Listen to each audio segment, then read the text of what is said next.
Hello friends, एक बार सभी का स्वागत है आपके अपने YouTube चैनल गुरु आर्यभट्ट में। तो आप लोग कैसे हैं? कमेंट में जरूर रिप्लाई कीजिए। हम उम्मीद करते हैं आप लोग काफी ज्यादा बेहतर होंगे और अपने एग्जामिनेशन की तैयारी करते होंगे। तो अपने एग्जामिनेशन की तैयारी में और चार चांद लगाने के लिए एक बार पुनः हम आपके सामने उपस्थित हैं एक नए वीडियो को लेके। और यह वीडियो है कक्षा 10 के साइंस का एक अति महत्वपूर्ण टॉपिक जिसका नाम है विद्युत धारा के चुंबकीय प्रभाव। और इससे हम सिलेक्टेड 40 प्रश्न आपके सामने लिए हैं और इस 40 प्रश्नों में जो हम आपको डिस्कशन करके बताएंगे वो आपके लिए काफी बेहतर होगा। और हम पक्के चैलेंज के साथ कहते हैं कि इसमें से जितने भी क्वेश्चन आएंगे एकदम हूबहू आपके एग्जामिनेशन में क्वेश्चन होने वाले हैं।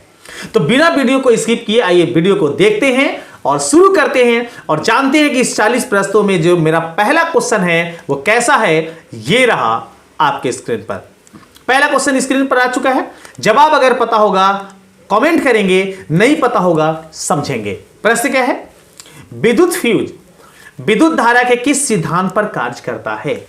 तो विद्युत फ्यूज सबसे पहले आपको जानकारी दे दें कि किसी विद्युत परिपथ में जोड़ा गया एक अधिक प्रतिरोध का तार होता है और यह तार मुख्य रूप से बनाया जाता है जस्ता और टीन से। अच्छे से याद करेंगे, जस्ता और टीन के मिश्र धातु से बनाया जाता है जिसका नाम है विद्युत फ्यूज। और अगर कभी भी विद्युत धारा की प्रबलता बढ़ जाती है किसी विद्युत परिपथ में तो उस विद्युत परिपथ में ये टूट जाता है तार और बाकी यंत्र जो लगे होते हैं उस विद्युत परिपथ में वो आसानी से बच जाते हैं। तो आपको बताना है कि विद्युत धारा किस सिद्धांत पर कार्य करता है।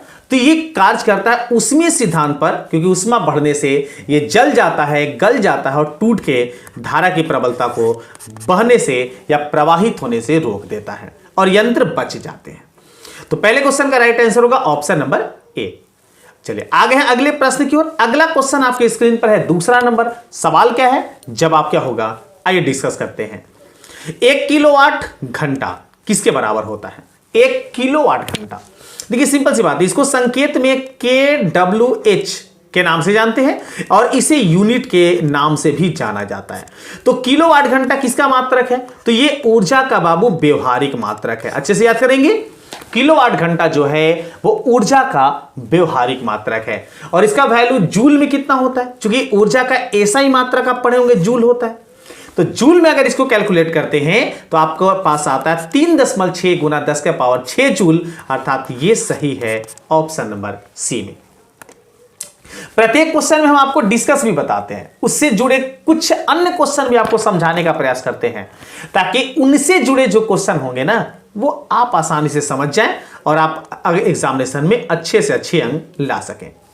देखिए तीसरा प्रश्न, देखिए प्रश्न क्या है, समझ के बताने का प्रयास करेंगे। विद्युत घंटी किस प्रभाव पर कार्य करती है?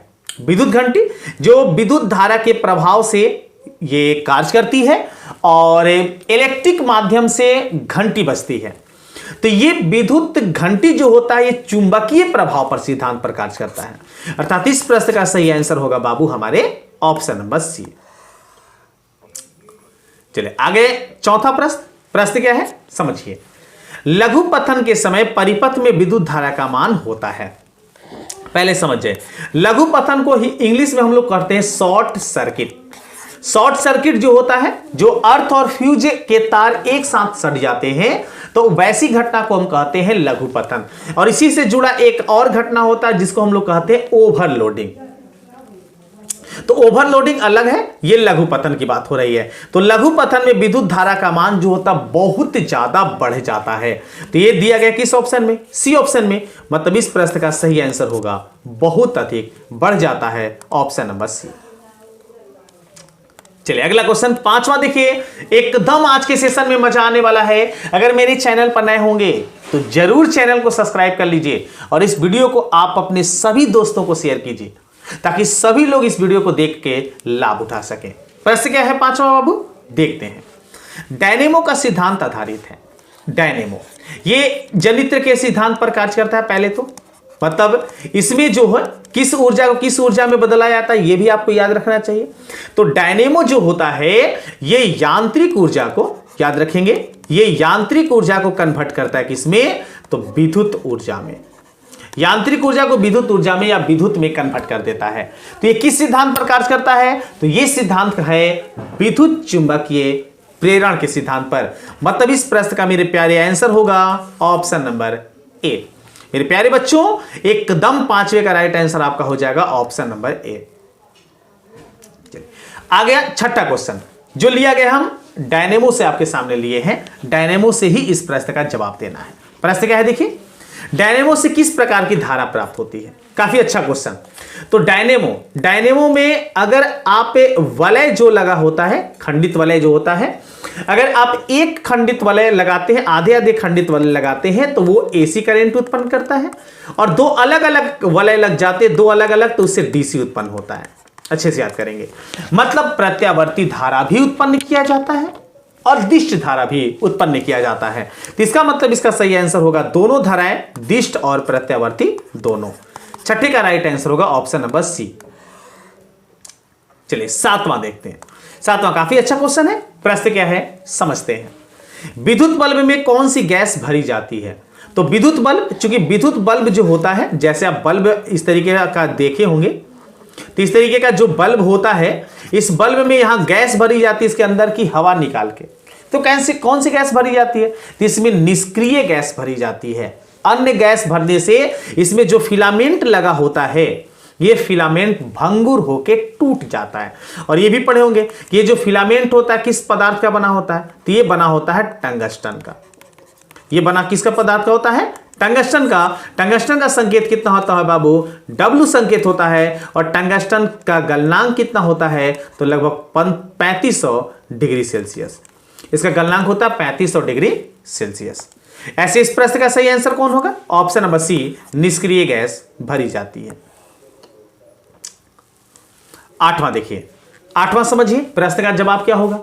भारत में उत्पादित प्रत्यावर्ती विद्युत धारा की आवृत्ति होती है। तो देखिए, प्रत्यावर्ती धारा को हम लोग एसी करंट के नाम से जानते हैं। इससे जुड़े कुछ क्वेश्चन हम आपको बताते हैं। प्रत्यावर्ती धारा जो किसी विद्युत परिपथ में समय के अनुसार बदलते रहता है, उसको हम प्रत्यावर्ती धारा कहते हैं। दूसरी बात, ये हमारे घरों में आता है 220 वोल्ट पर। इसकी आवृत्ति कितनी होती है? इसकी आवृत्ति होती है 50 हर्ट्ज HZ। और अगर बात करें तो इसका एम्पियर में वैल्यूएशन कितना होता है, तो आप याद रखेंगे ये 5 एम्पियर पर हमारे घरों में आता है। तो प्रत्यावर्ती धारा की ये 3 जुड़ी जानकारी आप याद रखेंगे। ऐसे इसमें आवृत्ति फ्रीक्वेंसी पूछा है, तो इसका आंसर होगा ऑप्शन नंबर ए, 50 हर्ट्ज। अगला प्रश्न स्क्रीन पर है जो आपके सामने है। 9वें नंबर में प्रश्न क्या है, समझ के जवाब देने का प्रयास करते हैं। अगर आपको पता होगा कमेंट भी करते जाएंगे और काउंट भी करते जाएंगे आप कितने आज के इस 40 प्रश्नों के सेशन में सही कर पा रहे हैं, प्रश्न कितने सही हो रहे हैं। प्रश्न देखिए, हमारे देश में विद्युत में तार एवं उदासीन तार के बीच कितना विभवांतर होता है। देखिए बात आ गया, अभी थोड़ा देर पहले बात किए थे कि प्रत्यावर्ती धारा जो होता है वो कितने वोल्ट पर हमारे घरों में भेजा जाता है? 220 वोल्ट पर। इसका सही जवाब होगा 220 volt. Option C is right answer. 10वां देखिए, 10वां क्वेश्चन अभी हम आपसे पूछे हैं ना कि विद्युत में, मतलब विद्युत तार जो होता है वो किस रंग का होता है, जिसका मतलब अर्थिंग के रूप में हम प्रयोग करते हैं। तो ये आपका लाल रंग का होता है। मतलब इस प्रश्न का सही आंसर होगा ऑप्शन नंबर बी। माफ कीजिएगा, विद्युत में जिसमें फ्यूज होता है, फ्यूज तार जो मेन तार होता है आपका परिपथ में। 11 देखिए, 11 का जवाब देने का प्रयास करेंगे। प्रश्न को थोड़ा तेज करेंगे ताकि आपका समय कम बचा सके, मतलब समय कम लगे और आप आसानी से जवाब दे सकें। घरेलू विद्युत परिपथ में उदासीन तार का रंग कैसा होता है? उदासीन तार किस रंग का होता है ये बताना है। तो उदासीन तार काला कलर का होता है। ऑप्शन सी के साथ आगे बढ़ेंगे। 12 देखिए, चुंबकीय क्षेत्र का एसआई मात्रक क्या होता है? अच्छा क्वेश्चन है और आपके सेंटअप एग्जामिनेशन में प्रश्न पूछा गया था। उम्मीद करते हैं अगर आप ध्यान दिए होंगे तो इस प्रश्न का आपको आंसर पता होगा। चुंबकीय क्षेत्र का एसआई मात्रक होता है टेस्ला। याद रखेंगे, चुंबकीय क्षेत्र का एसआई मात्रक होता है तस्ला।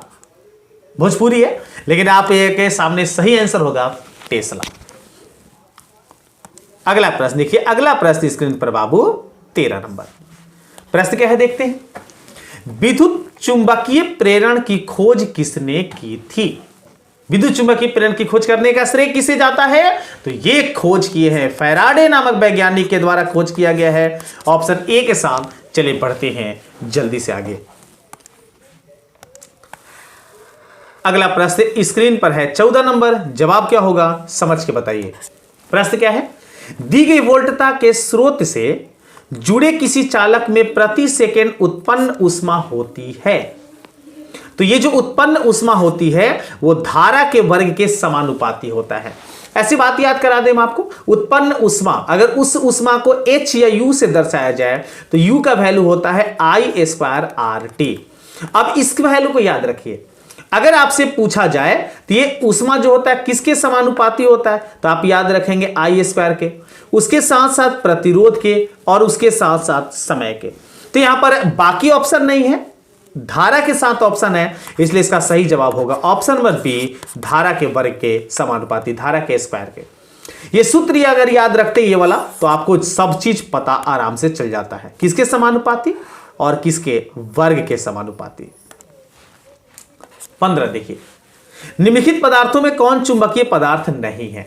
तो चुंबकीय पदार्थ में 3 नाम आते हैं। एक तो आपका आता है लोहा, संकेत होता है Fe, उसके बाद आता है निकेल Na, और एक आता है कोबाल्ट जिसका संकेत होता है Cu। इन तीनों के अलावा जो भी पदार्थ होंगे वो चुंबकीय पदार्थ नहीं कहलाएंगे। तो देख लीजिए कौन सा ऑप्शन नहीं है, पीतल, अर्थात ऑप्शन सी जो होगा सही आंसर होगा। अगला प्रश्न 16 नंबर देखिए। 16 का जवाब क्या है पता लगाते हैं। पृथ्वी का विभव कितना होता है? काफी अच्छा क्वेश्चन है और ये तो आपको याद रखना चाहिए कि पृथ्वी का विभव आखिर होता कितना है। तो पृथ्वी का विभव अगर बात करें तो इसका 0 होता है पृथ्वी का विभव। मतलब इस प्रश्न का सही आंसर होगा मेरे प्यारे ऑप्शन नंबर सी। चलिए हमारे प्यारे सभी छात्र, हमारे सभी प्यारे दोस्त, ये बताइए 17 का जवाब क्या होगा।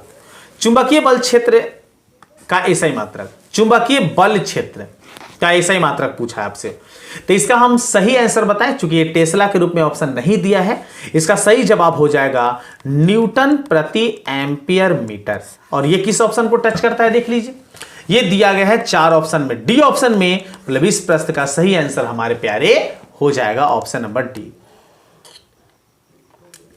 18 को देखते हैं, 18 बताते हैं इसका जवाब क्या होता है। प्रश्न क्या है? चुंबकीय क्षेत्र के प्रभाव में विद्युत धारा, चुंबकीय क्षेत्र के प्रभाव में विद्युत धारा का क्या होता है? तो चुंबकीय क्षेत्र में विद्युत धारा का जो प्रभाव होता है वो चालक पर बल उत्पन्न करता है, जिसे हम लॉरेंस बल के नाम से भी जानते हैं। लेकिन यहां पर उतनी ज्यादा नहीं जाननी है, आपको बता देना था कि कौन सा क्या उत्पन्न होता है। तो चालक पर बल लगता है, option C is right answer. अगला प्रश्न देखिए आपके स्क्रीन पर है 19 नंबर। प्रश्न क्या है समझते हैं। प्रश्न है कि चुंबक द्वारा धारावाही चालक पर लगाए गए बल की दिशा ज्ञात की जाती है। मतलब चुंबक के द्वारा जो धारावाही बल पर लगाई गई जो दिशा है वो किसके नियम से ज्ञात की जाती है? तो ये फ्लेमिंग के बाएं हाथ के द्वारा ज्ञात किया जाता है। फ्लेमिंग बोले थे कि ये बल को ज्ञात करना मेरे बाएं हाथ का खेल है, और अपने बाएं हाथ की 3 अंगुली तर्जनी और मध्यमा और अंगूठा के प्रयोग से यह जानकारी अर्थात बल के डायरेक्शन को बताए थे। अर्थात इस प्रश्न का सही आंसर होगा मेरे प्यारे ऑप्शन नंबर ए, फ्लेमिंग के वाम हस्त नियम से। अगला क्वेश्चन, अगला प्रश्न स्क्रीन पर है 20 नंबर। प्रश्न क्या है सवाल को देखिए। विद्युत मोटर को चलाया जा सकता है, विद्युत मोटर जो है वो किस पर चलाया जा सकता है? तो विद्युत मोटर के बारे में अभी अभी आपको बताए थे कि ये एक प्रकार का डायनेमो होता है। ये एक प्रकार का क्या होता है, क्योंकि इसके सिद्धांत जो होते हैं वो डायनेमो से पूरी तरीके से मिलते हैं। तो ये एसी से भी चलाए जा सकते हैं, मतलब एसी पर भी चलाया जा सकता है और डीसी पर भी चलाया जा सकता है। अर्थात इस प्रश्न का सही आंसर होगा ऑप्शन नंबर सी, प्रत्यावर्ती धारा और दिष्ट धारा दोनों।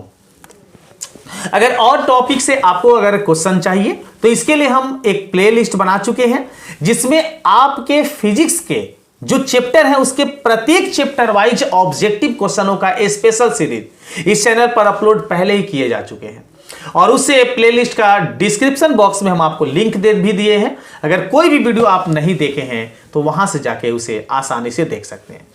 ऐसे अगले क्वेश्चन में आते हैं। अगला प्रश्न स्क्रीन पर है 21 नंबर। प्रश्न क्या है देखिए बाबू 21 को। विद्युत मोटर की क्रिया आधारित है, मतलब विद्युत मोटर किस क्रिया पर या किसका सिद्धांत क्या होता है, इस प्रश्न में यह बताना है। तो ये होता है विद्युत धारा और चुंबकीय प्रभाव के सिद्धांत पर, अर्थात 21 का मेरा सही आंसर होगा ऑप्शन नंबर ए। एकदम नर्वस नहीं होना है, क्योंकि यही आपकी उम्मीद और यही आपका धैर्य आपको एग्जामिनेशन में बेहतर से बेहतर कराएगा। इसलिए एकदम कुछ भी सोचना नहीं है और आराम से इसी प्रकार से वीडियो देखते रहना है, किसी प्रकार का हिलडोल नहीं करना है ताकि आप कंफ्यूजन में आए। अगला क्वेश्चन देखिए, आपके स्क्रीन पर है 22 नंबर। डायनेमो के द्वारा बदला जाता है। देखिए अभी बात किए थे, डायनेमो जो होता है वो यांत्रिक ऊर्जा को विद्युत ऊर्जा में कन्वर्ट करता है। तो यांत्रिक ऊर्जा को विद्युत ऊर्जा में एकदम गांठ बांधिए, एकदम क्वेश्चन होने की संभावना है, एकदम क्वेश्चन होगा, एकदम गांठ बांध लीजिए इसको। डायनेमो के द्वारा बदला जाता है किसको, तो यांत्रिक ऊर्जा को विद्युत ऊर्जा में। चलिए अगर 23 नंबर को देखें तो जस्ट विद्युत मोटर के बारे में सवाल पूछ दिया। तो विद्युत मोटर और डायनेमो जो है एक दूसरे के विलोम हैं, अर्थात उल्टा सिद्धांत पर कार्य करते हैं। डायनेमो को यांत्रिक में बदला गया है विद्युत में, यांत्रिक कोई ऊर्जा को बदला गया है विद्युत ऊर्जा में। तो यहां होगा बाबू विद्युत ऊर्जा को यांत्रिक ऊर्जा में। खोजो जल्दी से। हां पहले ऑप्शन यहां भी मिल गया, अर्थात इस प्रश्न का 23 का सही जवाब हो गया हमारे प्यारे ऑप्शन नंबर ए। 40 क्वेश्चन का सीरीज 24 नंबर उसके सामने। 24वां प्रश्न क्या है देखते हैं। विद्युत धारा के कारण उत्पन्न चुंबकीय क्षेत्र की दिशा ज्ञात की जाती है। विद्युत धारा के उत्पन्न के चुंबकीय क्षेत्र, विद्युत धारा जो ऑस्टेट बताया था 1820 में, ऑस्टेट के द्वारा बताया गया कि किसी भी चालक तार में धारा प्रवाहित करने पर उसके आसपास चुंबकीय क्षेत्र उत्पन्न होता है। तो ये कैसे ज्ञात किया गया है, तो ये ज्ञात किया गया है फ्लेमिंग के वाम हस्त नियम से, अर्थात इसका राइट आंसर होगा ऑप्शन नंबर बी। 25 देखिए, 25 का बताइए और आप काउंटिंग करते रहेंगे आप कितने क्वेश्चन का जवाब दे पा रहे हैं। अगर आपकी तैयारी पुख्ती हो चुकी है तो हम उम्मीद करते हैं आप कम से कम 30 प्रश्नों का सही जवाब दे पाएंगे। 30 टारगेट मेरा है, लेकिन 25वां क्वेश्चन अभी बताइए। चुंबकीय क्षेत्र एक ऐसी राशि है जिसमें होता है, चुंबकीय राशि, अगर आपको यह पता है कि चुंबकीय सदिश है क्या अदिश, तो आपको पता हो जाएगा। तो हम आपको बता दें कि चुंबकीय राशि जो है एक सदिश राशि है, और सदिश जो राशि होती है इसके बारे में आप पढ़े होंगे कि इसमें परिमाण और दिशा दोनों होता है। इसका मतलब इसका सही आंसर होगा ऑप्शन नंबर सी, ए और बी दोनों। चलिए आ गए हैं हमारे सभी प्यारे दोस्तों, प्यारे साथियों, प्यारे छात्रों 26 नंबर में। क्वेश्चन देखिए क्या है। किसी कुंडली में प्रेरित विद्युत वाहक बल का मान उसके संबंध चुंबकीय फ्लक्स के परिवर्तन की दर का होता है। क्या होता है यह बताना है। तो याद रखें कि विद्युत वाहक बल जो होता है चुंबकीय फ्लक्स के समानुपाती होता है बच्चों, अर्थात इसका सही आंसर होगा हमारे प्यारे ऑप्शन नंबर ए, समानुपाती होता है। नेक्स्ट अगले क्वेश्चन में, हिम्मत नहीं हारेंगे, एकदम हिम्मत को बना रखेंगे। जैसे कहा गया है कि पानी को चलनी में उतारा जा सकता है, उसे टिकाया भी जा सकता है, बस बर्फ बनने तक इंतजार तो करो। आप इसी बर्फ बनने के इंतजार कीजिए, आप आसानी से अपने एग्जामिनेशन में बेहतर करेंगे। 27 देखते हैं। किसी क्षण चुंबक के अंदर चुंबकीय क्षेत्र रेखाओं की दिशा क्या होती है। क्षण चुंबक, जैसे अगर मान लीजिए कि ये क्षण चुंबक है, तो क्षण चुंबक में दो ध्रुव होते हैं, एक नॉर्थ होता है एक साउथ होता है, ये तो सबको पता है।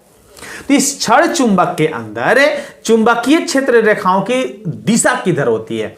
इसमें चुंबकीय क्षेत्र रेखाएं इस उत्तरी ध्रुव से निकलता है बाबू, और दक्षिणी ध्रुव में प्रवेश कर जाता है इस प्रकार से। तो इसका सही जवाब होगा हमारा कौन सा, उत्तर ध्रुव से दक्षिणी ध्रुव की ओर, मतलब इसका सही जवाब होगा ऑप्शन नंबर ए।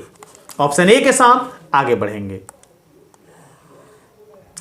28 देखते हैं। 28 का जवाब बताइए क्या होगा इसका जवाब। प्रश्न क्या है समझते हैं। जल विद्युत संयंत्र किस ऊर्जा को विद्युत ऊर्जा में रूपांतरित करता है। अच्छा क्वेश्चन है। जल विद्युत संयंत्र। तो इसमें जल विद्युत संयंत्र में स्थितिज ऊर्जा जो होती है कन्वर्ट होती है, अर्थात इसका सही आंसर होगा ऑप्शन नंबर डी। स्थितिज ऊर्जा बदल जाती है किसमें? विद्युत ऊर्जा में। अगले क्वेश्चन की ओर बढ़ते हैं। अगला क्वेश्चन आपके सामने है 29 नंबर। प्रश्न क्या है देखते हैं, जवाब देने का प्रयास करेंगे और बताएंगे इसका जवाब क्या होगा। क्वेश्चन में मजा आ रहा है आज के सेशन में? कमेंट में जरूर बताइए। अगर किसी तरीके का कोई परेशानी हो तो मेरे प्यारों एकदम कमेंट में बताइए, आपके हर समस्या के लिए हम आपके साथ हैं। प्रश्न क्या है 29? तो उस उपकरण को जो किसी विद्युत परिपथ में विद्युत धारा की उपस्थिति संसूचित करता है उसे कहते हैं। याद रखें, इस उपकरण के नाम बताना है जो विद्युत धारा को संसूचित करता है, मतलब विद्युत धारा मापता है। क्वेश्चन देखिए कितना भुलवाया है। डगमगाएंगे नहीं, भुलाएंगे नहीं, एकदम अपने राह से भटकेंगे नहीं। तो विद्युत धारा मापा किससे आता है? तो आमीटर या एमीटर से। मतलब इस प्रश्न का सही आंसर मेरे प्यारे होगा ऑप्शन नंबर बी। आइए अगला क्वेश्चन स्क्रीन पर है। प्रश्न है 30 नंबर में। प्रश्न क्या है देखते हैं, जवाब देखिए। माइकल फैराडे थे। माइकल फैराडे क्या थे? एक प्रसिद्ध, बताना है कि माइकल फैराडे क्या थे बाबू? तो माइकल फैराडे भौतिकी के बहुत बड़े ज्ञाता थे हमारे प्यारे, अर्थात इस प्रश्न का सही आंसर होगा ऑप्शन नंबर बी, भौतिकी शास्त्र। चलिए आगे 31वें प्रश्न में, 31वें का बताएंगे जवाब होगा क्या। प्रश्न क्या है देखते हैं। विद्युत परिपथों की लघु पथन अथवा अति भारण, जिसको लघु पथन को हम लोग बोलते हैं शॉर्ट सर्किट और अति भारण को बोलते हैं ओवरलोडिंग, के कारण होने वाली हानि से सुरक्षा की सबसे महत्वपूर्ण युक्ति कौन सी है? तो सबसे अच्छी युक्ति जो अभी अभी बात किए थे, विद्युत फ्यूज, जो जलने से बचाता है किसी भी यंत्र को, अर्थात इस प्रश्न का सही आंसर होगा ऑप्शन नंबर बी। ऐसे विद्युत फ्यूज किसका बनाया जाता है? तो जस्ता और टीन से, या फिर जस्ता और सीसा से। 32 को देखते हैं। 32 का जवाब देने का प्रयास हम सभी लोग का, क्या होगा जवाब बताइए जल्दी से। चुंबकों के सजातीय ध्रुवों के बीच परस्पर क्या होता है? ये तो दम आराम से हवा उड़ा देंगे, हवा में उड़ा देंगे इसको, एकदम बाउंड्री लाइन के बाहर। नॉर्थ साउथ, एक और चुंबक चले लेते हैं, नॉर्थ साउथ। तो ये देखिए दोनों के विजातीय ध्रुव हो गए, और अगर यहां भी नॉर्थ है, यहां भी नॉर्थ है, तो ये सजातीय ध्रुव है। तो सजातीय ध्रुवों में बाबू होता है प्रतिकर्षण, अलग हटते हैं, और विजातीय जो ध्रुव होते हैं साउथ और नॉर्थ रहता है तो सटते हैं। अर्थात इस प्रश्न का सही आंसर होगा ऑप्शन नंबर बी, प्रतिकर्षण। चलिए अगले क्वेश्चन की ओर चलते हैं। अगला क्वेश्चन आपके सामने आगे आएगा। इस वीडियो में हम इतना ही आपके सामने क्वेश्चन लाए हैं। क्वेश्चनों का सीरीज आज यहीं पर मेरा समाप्त होता है, और अगले वीडियो में कुछ और नए टॉपिक के साथ पुनः हम आपके सामने उपस्थित होते हैं। अगर मेरे चैनल पर नए हैं तो जरूर इस चैनल को सब्सक्राइब कर लीजिए। उम्मीद करते हैं आज का ये वीडियो काफी ज्यादा आपको पसंद आया होगा। मिलते हैं अगले वीडियो में कुछ और नए टॉपिक के साथ, तब तक सभी को वंदे मातरम।